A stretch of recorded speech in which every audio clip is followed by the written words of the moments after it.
Termites. Magnificent creatures. They construct massive mounds that tower high above the ground, and if we were to measure it out proportionally, so that termites were the size of humans, their mounds could stand over a mile high. Millions of termites can live together in single colonies, like these, in perfect health and cooperation. They are masterfully designed to live in those close conditions. Throughout their existence on this planet, termites have lived in these huge numbers at high concentrations. Termites have... What? Those aren't termites? What do you mean they're ants? Charles, I told you to get termite footage. Specifically termites. Well, I know that, but... Oh, Charles. Now I shall have to say it a second time, but with ants. Oh dear, how dreadful. All right. Ants. Magnificent creatures. They construct massive mounds that tower high above... No, Charles, it has to... No, ants don't build towering mounds. Their mounds are smaller and... No, Charles, do let me finish. Ants build their mounds mainly below the surface of the ground. Some species don't build nests at all. No, not termites, ants. Not all species of ants. For sake, Charles, for the last time, I simply won't read any old rubbish. This is serious television. No, it is not basically the same as The Office. It's totally different. You see, this is why I insisted that corporate hire an English major instead of a dance instructor like you. But no one ever listens to little old me.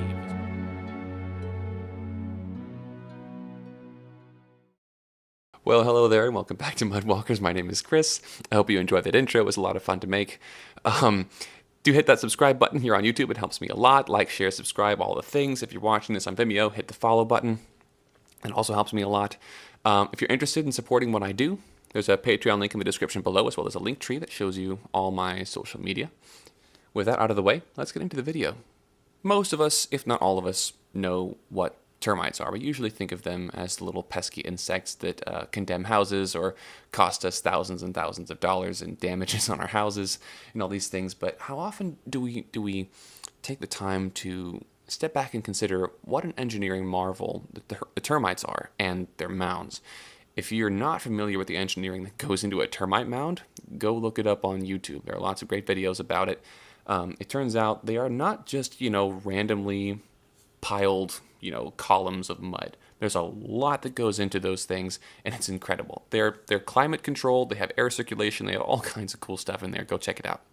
So even though humans like to think of themselves as the great architects of this planet, termites have been doing that since there have been bugs on the planet.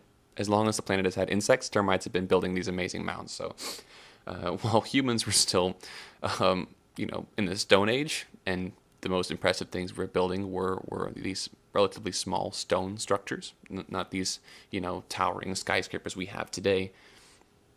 Termites were already building their version of air conditioning and skyscrapers. So that's pretty legit. I dig that. Now that humans have technology that lets us build skyscrapers, even though our skyscrapers are proportionally far more delicate and destructive than termite mounds, it raises an interesting question, doesn't it? Where and how should humans live? I mean, termites have a habitat, right? I mean, it's inside the mound and their surrounding ecosystem. They thrive like that. But are skyscrapers and large cities really the best place for humans to live? Let's take a look at that. Across human history, humans have basically lived in two basic settings: hunter-gatherers and large cities. I know that the line between those two can get kind of blurry sometimes, because you have totally wild on one side, you have totally civilized on the other, and in the middle you have kind of these permaculture things that are not quite, full-scale agriculture, but they count for something. But we're just going to deal with the two, ends of this little spectrum, which is wildness and civilization. To learn more about the distinctions between civilization and rewilding, check out A New Path by Arthur Haynes. Great book, highly recommend. The biggest physical difference between these two is the population density of the humans. Because for a city to be large, it doesn't have to be very technologically sophisticated from our 21st century perspective. I mean, just look at the empires of ancient Mesopotamia. They were not that advanced in terms of, modern skyscrapers and concrete and steel beams and electricity, not that kind of technological prowess. They were fairly technologically rudimentary by today's standards, and yet they were massive cities. So it's not a matter of technology, it's a matter of setting and population density. The population density on the one hand with cities is very dense, on the hunter-gatherer end it's very sparse. And the question is, which one of these is really where human beings thrive? And the science here seems to be pretty compelling based on what I've read, which is that people in large cities have a lot of mental health problems. People who live the kind of almost the sparser you get in population, the more mentally healthy people become. The mental health for hunter-gatherers is just stellar. It's phenomenal how mentally capable these people are.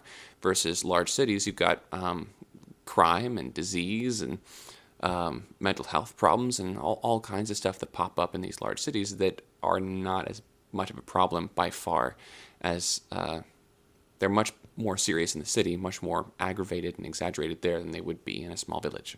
We're designed for small, simple lives, not for the hustle and bustle of millions of people moving around in giant steel and glass termite mounds built on top of what used to be an ecosystem. I'm getting closer and closer all the time to monetization here on YouTube, but I have no assurances that they're actually going to let me monetize because YouTube doesn't seem to like naturist content very much, despite the fact that what we do fits within the community guidelines. But I don't have to worry about that a whole lot because I have patrons over on Patreon.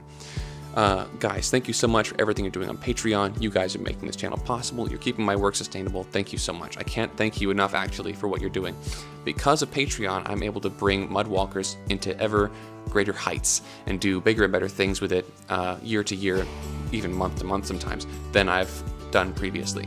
So, guys, thank you for what you're doing on Patreon.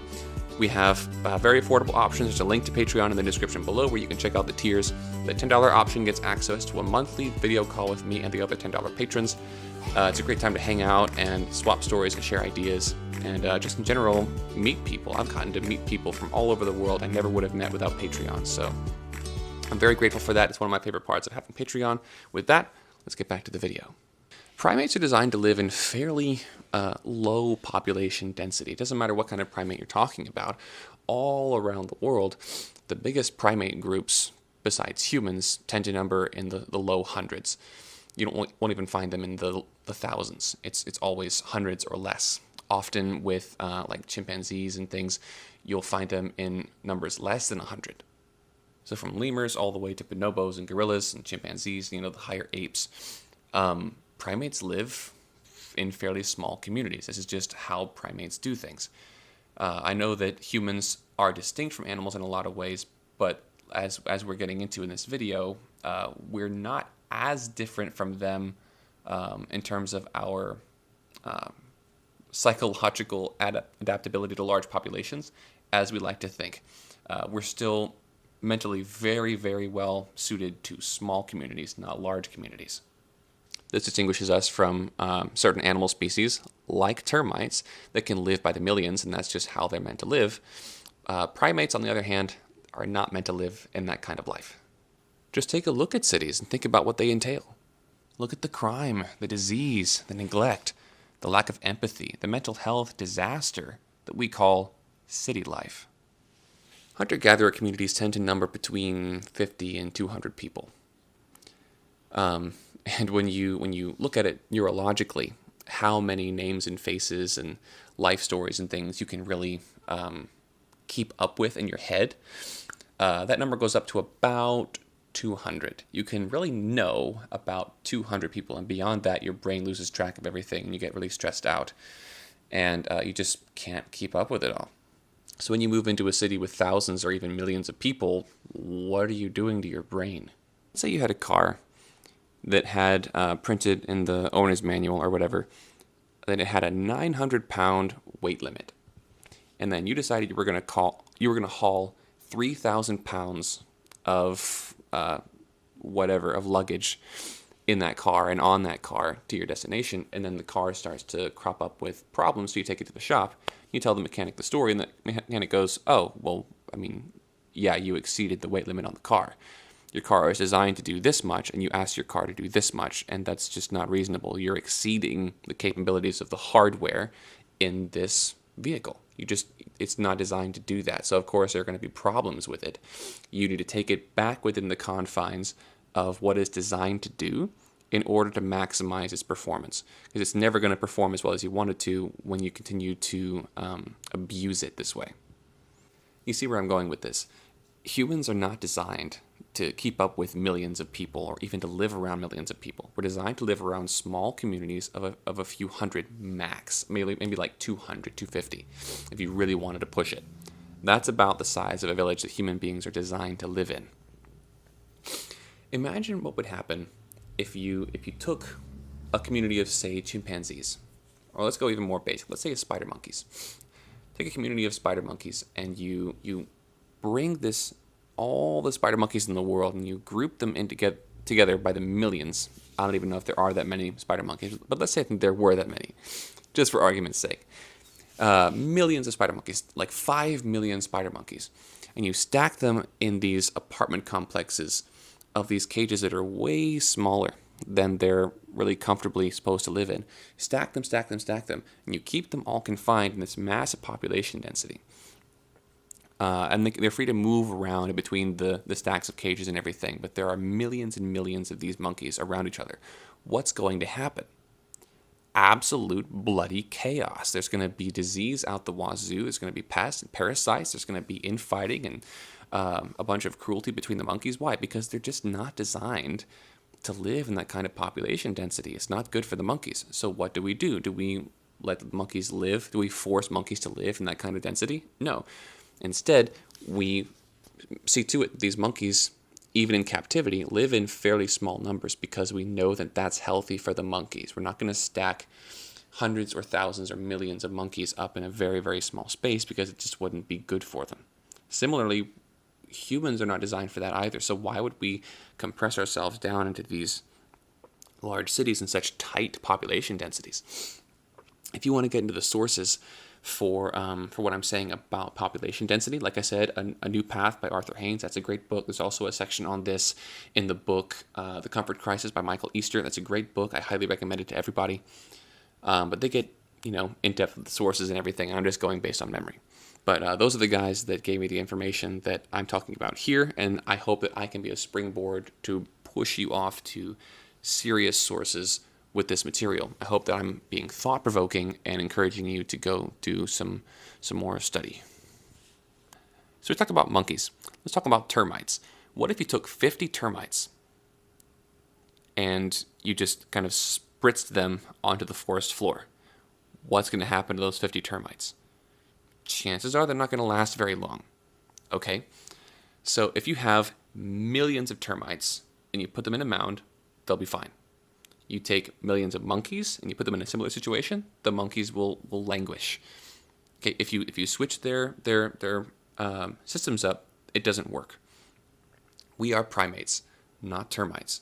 We're designed to live in small settings, not big settings. Low population density, not high population density. Let's talk about mental health for a second. Hunter-gatherers tend to have stellar mental health. I heard a story of a guy who went and visited the Hadza in Africa. They're one of the few hunter-gatherer groups still out there. Indigenous people right there in whatever part of Africa it is they live in. Maybe I'll put the name of that place here, or maybe you'll tell me in the comments, but yeah. And this guy was amazed at their mental fortitude and their mental health. And he asked some of the hunters one time what they thought about suicide and what suicide was like in the Hadza tribe. And it was more or less of a foreign concept. They didn't understand why someone would do that, and they weren't really that familiar with stories of that happening among the Hadza. It's pretty rare for them, maybe even never, although I don't know that for sure. That comes from the conversation between David Cho and Joe Rogan on the Joe Rogan Experience podcast, I think. That was incredible, by the way. A great interview. These hunter-gatherers don't suffer from these mental health epidemics like people in large cities do.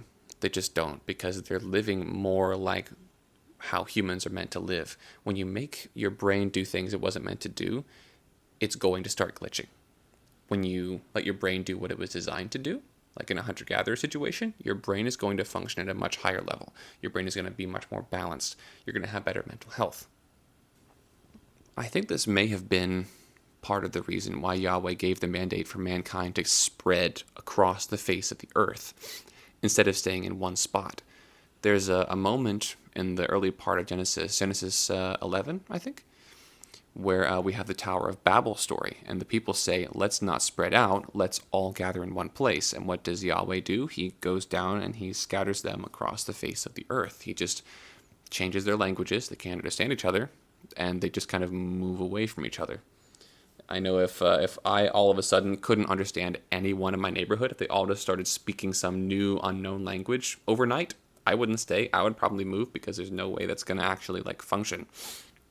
So, yeah, that was a whole interesting story. But I think he knows what he's doing in telling us to spread across the face of the earth, because it seems really healthy for us to spread out and live in these smaller communities rather than gathering up in these high population density centers, because we're just miserable there.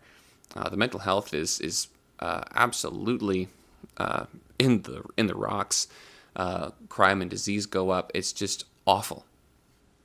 And Noah's descendants disobeyed this mandate by building the Tower of Babel. And to this day, human beings are disobeying this mandate to spread across the face of the earth. There are whole vast swaths of land out there where no humans live. The idea of having these massive, massive wildernesses in North America where people don't reside, where there are no villages, there's no primitive hunting going on. There's no one out there tending to the land with their hands and feet out there on the land.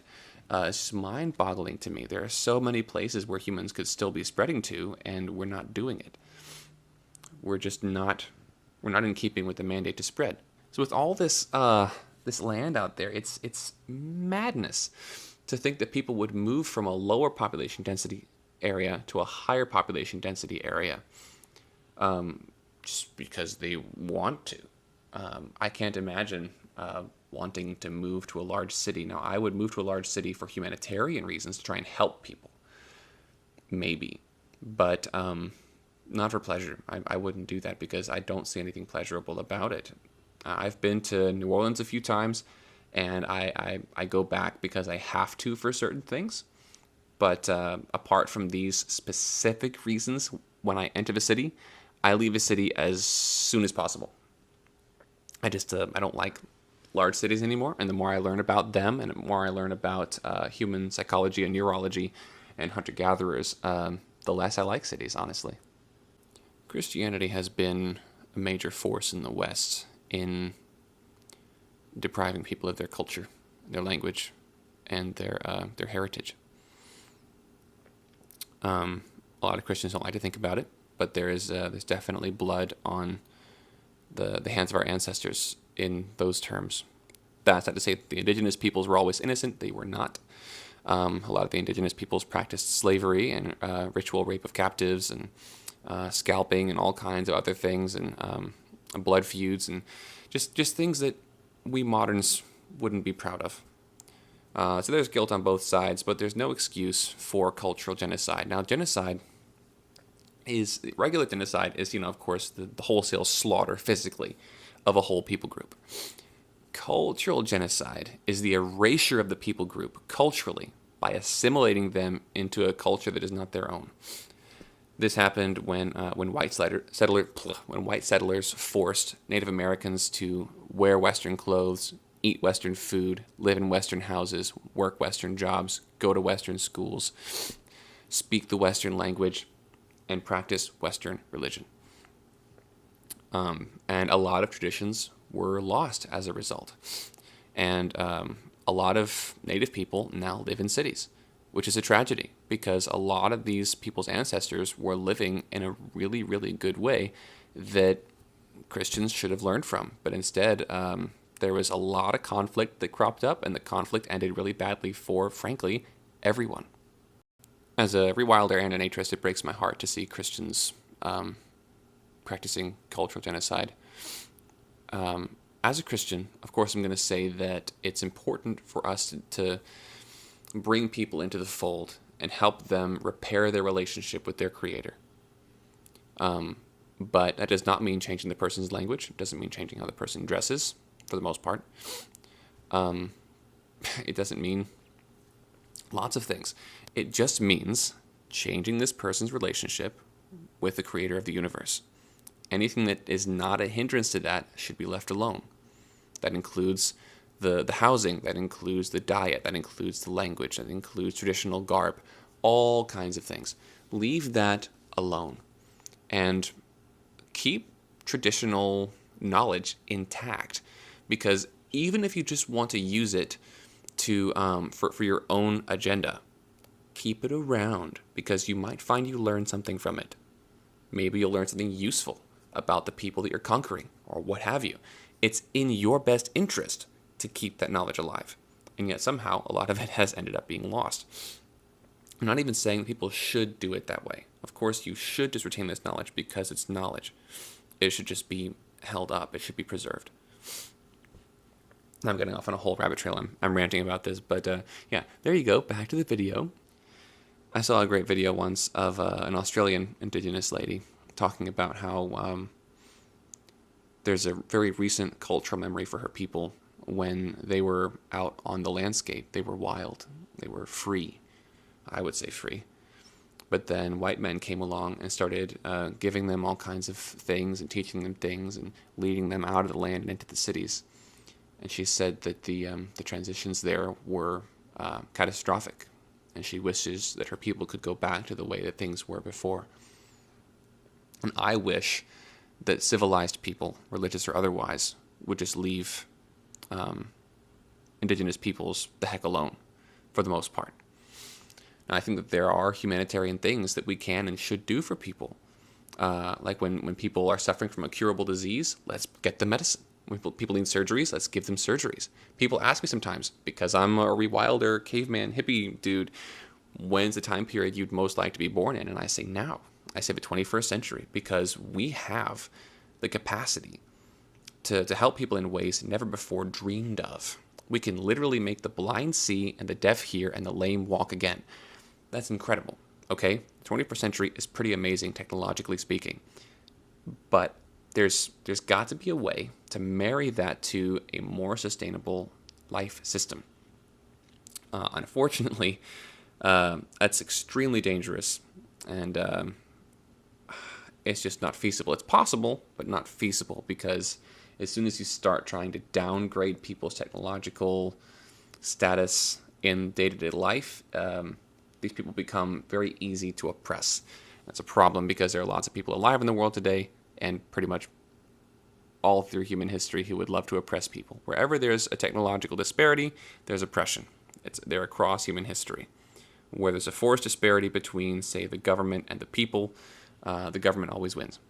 And whoever has the most force ends up probably becoming the government.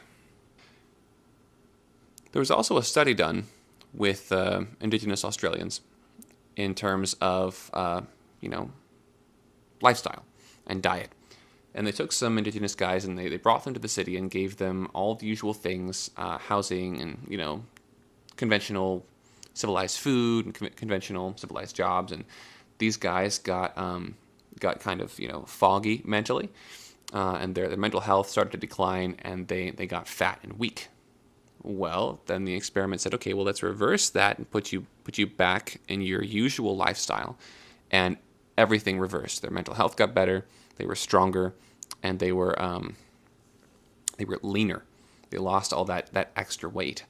Now, there's nothing saying that you have to have a six-pack, but there's such a thing as too much weight on you. If you're dying of a heart attack at 34 years old, something is wrong.